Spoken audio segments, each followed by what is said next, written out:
Welcome to Hotline TV, everyone. I'm Maura O'Brien. And I'm Amy Walter. Where John McCAIN is in Selma, Alabama. Our John Mercurio is still on the beach. We're happy to have Maura here with us. But let's get back to McCAIN. He's in the first leg of his Time for Action tour. Maura, you've been covering McCAIN all year.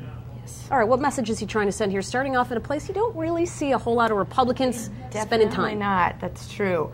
Well, I mean, McCAIN, he's always kind of gone out of his way to sort of prove he's a, it's the whole maverick image. He's a different kind of Republican. He's, he's basically going, he wants to kind of send the message that he is going to leave no vote uncontested. He's not going to cede any territory automatically to the Democrats. So, I think that it's, great message. Why shouldn't Republicans, reach out to, disadvantaged people like, people in Appalachia and Ohio. Katrina. Right. And especially with the last few Democratic primaries, Ohio, Pennsylvania coming up, Democrats are really shining a spotlight on these people who are undergoing tough times, bad economy. Right. So John McCAIN can't just ignore what they're doing. And so, I think it's a good message for him. I don't know how... Yeah, I don't think votes he's going to pick up. It's not about picking up votes. It's about, if you can break through the Obama-Clinton Pennsylvania showdown, and the only image that people get from this whole back and forth week is he's out there talking to different kinds of voters. Right. He's not a typical traditional Republican, right? You cannot McBush me because I'm going to... But what's interesting is he's still, on the economy, he goes a little bit, tries to kind of do this populist thing, and then he comes back every time, right? He just won't, he won't carry it that far. And so the question is, how effectively is he going to be able to set himself up on this issue before Democrats really effectively show him as the guy who's...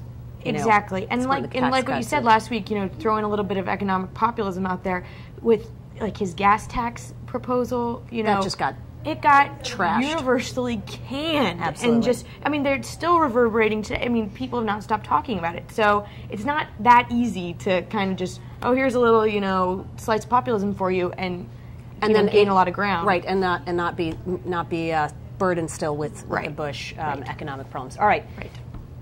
But McCAIN has some other problems. Washington Post on Sunday wrote a piece about the McCAIN temper problem. All right, Maura, it's not like this is a news story. Not at all. But what happens with this in the general? I think this will be interesting. Part of me wants to say that I don't really think that people... this issue has been pounded to death. Right. And, we're not learning anything new. Everybody already knows about, the big instances where McCAIN's temper is flared. But, I don't necessarily see it as a bad thing. Sure, it is a little rough, but, especially in the wake of, the Obama bitter comments, where he, anytime that Obama can be painted as elitist, I think it helps John McCAIN to come across as maybe an overly blunt, but, he's the fighter, shooter. I'm willing to say. Right. So the question is, it's about stability, right?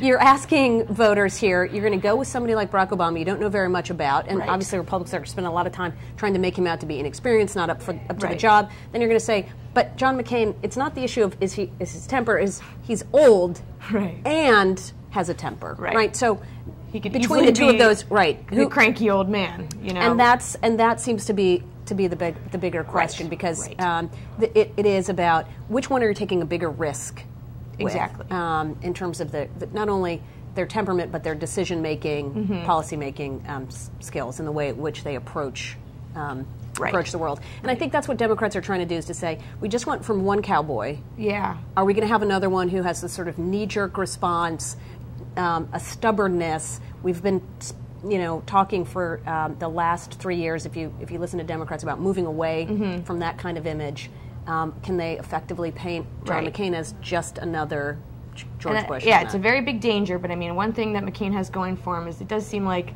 all these dust-ups, the Washington Post pointed out, a lot of these guys are now on board with him. It's like maybe it doesn't see, he's not someone who's burning bridges left and right. So he's keeping it together. For the most part. For the most part. All right. Well, that does it for this Monday show. I'm Amy Walter. And I'm Maura O'Brien, and we'll see you back here tomorrow on Hotline TV.